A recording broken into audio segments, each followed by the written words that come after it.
आपका स्वागत है गांगुली टेक पर। मैं हूं संदीप गांगुली और आज हम लोग इस वीडियो में देखेंगे कि फंक्शन में डॉक स्ट्रिंग क्या होता है और जो है आपका स्कोप ऑफ वेरिएबल क्या है और जो ग्लोबल कीवर्ड है उसका क्या यूज़ है। ये तीनों चीज़ हम लोग आज इस वीडियो में समझेंगे।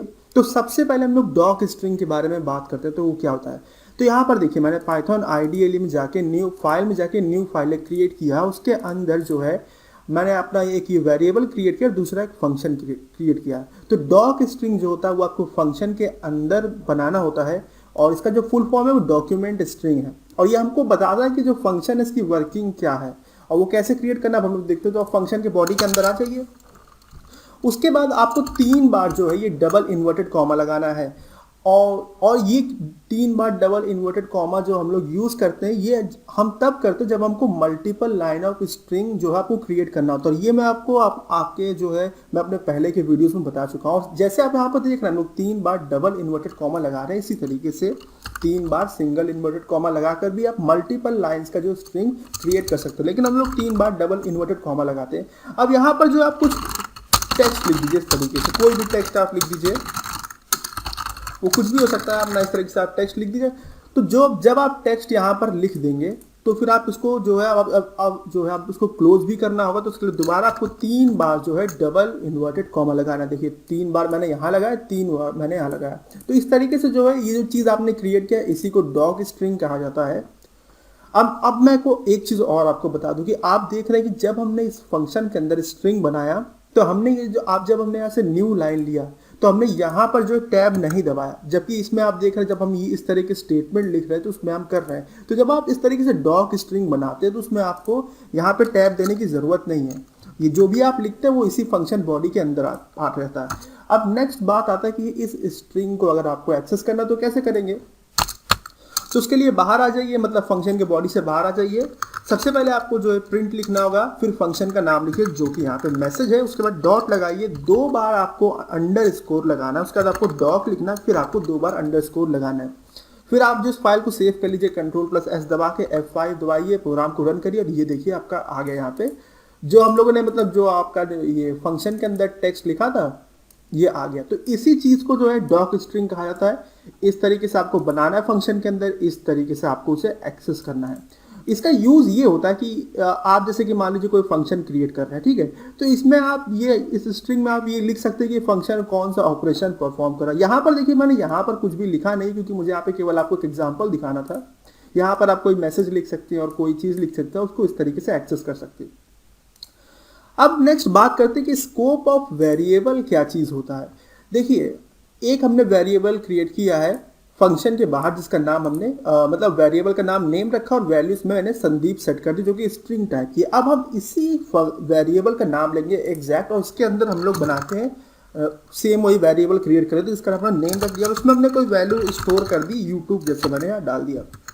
उसके बाद हम लोग क्या करते हैं कि ये जो हमारा आपका जो वेरिएबल है इसकी वैल्यू को पहले फंक्शन के अंदर एक्सेस करते हैं। तो ये करने के लिए आपको वही करना है, आप प्रिंट लिखिए, यहाँ पे करली ब्रैकेट्स लगाइए, डबल इन्वर्टेड कॉमा के अंदर डॉट लगाइए, फॉर्मेट लगाइए और इस तरीके से पैरेंथेसिस लगा दीजिए। फिर आप इस वेरिएबल का नाम जो है नेम वो लिख दीजिए जिसका आउटपुट हम लोग दिखाना चाहते हैं। उसके बाद हम लोग इस फंक्शन के बॉडी के बाहर आते हैं। फिर हम लोग सेम वही काम करते हैं। हम लोग अब जो है यहाँ पे आउटसाइड लिख देते हैं और फिर से इस नेम वाले वेरिएबल को एक्सेस करते हैं। तो मैंने यहाँ पे फॉर्मेट लगाया, फिर हमने यहाँ पे नेम लिखा और इस तरीके से आपका कंप्लीट हो गया। और हाँ, तो अब इस प्रोग्राम को मैंने सेव कर लिया। मैं इसे पहले रन करता हूँ, F5 मैंने दबाया तो प्रोग्राम रन हुआ। तो अब देख सकते हैं आउटसाइड वाले में मतलब जो है जो आपने जो वेरिएबल बनाया है फंक्शन के बाहर, आप देखिए यहाँ पे जो फंक्शन के बाहर मतलब ये फंक्शन की बॉडी है, इसके बाहर जो आपने वेरिएबल क्रिएट किया जिसका नाम नेम रखा है, जब आप उसको वैल्यू प्रिंट कराते हैं तो उसमें संदीप लिख के आता है। अब हम इस फंक्शन को कॉल करेंगे। तो मैं इस फंक्शन को कॉल करता हूँ। तो अब देखिएगा जो आपने जो नेम वेरिएबल उसमें यूट्यूब लिख के आएगा। उसके बाद सेम फिर हम लोग इसके बाहर आके फिर से हम लोग ये स्टेटमेंट प्रिंट कराएंगे। इसको मैंने कॉपी कर लिया, पेस्ट किया, Ctrl+S दबा के फाइल को सेव किया, F5 दबाया, प्रोग्राम को रन किया। तो आउटपुट में आप देख सकते हैं आउटसाइड वाला जो वेरिएबल था हमारा उससे संदीप बन के आ रहा है। उसके बाद जो हमारा फंक्शन के अंदर जो वेरिएबल था जिसका नाम नेम रखा है उसमें यूट्यूब लिख के आ रहा है। उसके बाद जब फिर से आउटसाइड वाले वेरिएबल को कॉल किया गया तब जो है वहाँ संदीप लिख के आ रहा है। तो अब आपके मन में एक डाउट आ रहा होगा कि ऐसा क्यों, क्योंकि वेरिएबल का तो नाम सेम है लेकिन फिर वैल्यू यहाँ पे ऐसे क्यों आ रही है? जब हमने वैल्यू को फंक्शन कॉल के बाद जब वैल्यू चेंज कर दी तो यहाँ पर भी तुम्हारी वैल्यू जो चेंज आनी चाहिए, लेकिन क्यों नहीं आ रही? तो इसी चीज़ को जो है स्कोप ऑफ वेरिएबल कहा जाता है। जब आप किसी फंक्शन के बॉडी के अंदर आप कोई वेरिएबल बनाते हैं, भले ही उसका नाम जो है बिल्कुल एग्जैक्टली सेम हो किसी बाहर के वेरिएबल से, जैसे यहाँ पर आप देख रहे हैं, तो क्या होता है, ये वेरिएबल एक डिफरेंट वेरिएबल होता है, भले ही नाम सेम हो, और ये वेरिएबल आपका एक डिफरेंट होता है। यही इसका जो स्कोप ऑफ वेरिएबल कहा जाता है। मतलब इस जो वेरिएबल है इसमें जो डेटा स्टोर है उसकी जो अवेलेबिलिटी है वो केवल इस फंक्शन बॉडी के अंदर तक ही है। जैसे ही इस फंक्शन बॉडी के बाहर आपका प्रोग्राम का जो कंट्रोल जाएगा तो प्रोग्राम को इस वेरिएबल के बारे में नहीं पता होता, उसको सिर्फ इस वेरिएबल के बारे में पता होता है, और फिर वो क्या करता है, फिर आपका इस वेरिएबल का आउटपुट दिखा देता है। तो ये दोनों वेरिएबल के नाम भले ही आपको सेम दिख रहे हैं लेकिन वो दोनों डिफरेंट वेरिएबल है। तो इसी चीज को स्कोप ऑफ वेरिएबल कहा जाता है। अब बात करते हैं ग्लोबल कीवर्ड का क्या यूज है।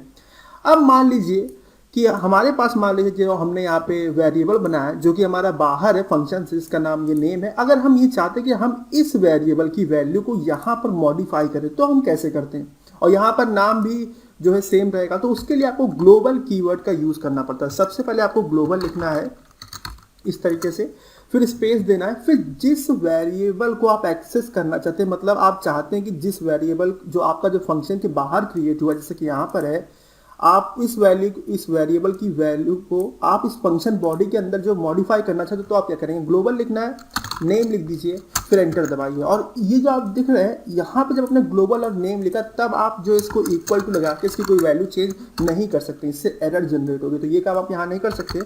सबसे पहले आपको ये करना होगा, उसके बाद आप फिर नेक्स्ट लाइन पे आइए, नेम लिखिए और यहाँ पे कुछ वैल्यू जो है चेंज कर दीजिए। तो अब देखिएगा क्या होगा। अब जब हम प्रोग्राम रन करेंगे तो सबसे पहले जो आउटसाइड में जो वेरिएबल का नेम का जो है आपका वैल्यू वो संदीप लिख के आएगा। फिर जब हमने मैसेज फंक्शन को कॉल कर लिया तो क्या होगा, तो आप देखिए ये जो आपका जो वेरिएबल था जिसके आगे हमने ग्लोबल लिख दिया, तो ये जो है अब इस वेरिएबल को पॉइंट कर रहा है। तो अब क्या होगा, इसकी वैल्यू मॉडिफाइड हो जाएगी, और फिर जो मॉडिफाइड वैल्यू ये है ये आपका आउटपुट में दिखाई देगा। और उसके बाद जब आप फंक्शन कॉल के बाद जब आप दोबारा आउटसाइड वाले जो ये वेरिएबल इसको कॉल करेंगे तो यहाँ पे संदीप नहीं, अब ये लिख के आएगा, क्योंकि हमने यहाँ पे ग्लोबल कीवर्ड का यूज किया। तो अब इस प्रोग्राम को रन करते हैं। F5 दबाइए अपने कीबोर्ड पे, और आप देख सकते हैं पहले जो आपका आउटसाइड में संदीप लिख के आ रहा है और उसके बाद क्या हुआ, उसके बाद जो आपका ये वाला आउटपुट आ गया, उसके बाद हेलो फ्रॉम मैसेज फंक्शन आ गया जो कि इससे आपका आया, उसके बाद जो है आपका आप देख सकते हैं ये आ गया। तो आपने देखा कि पहले क्या हो रहा था और अब क्या हो रहा है। तो इस तरीके से आपको ग्लोबल कीवर्ड का यूज करना है।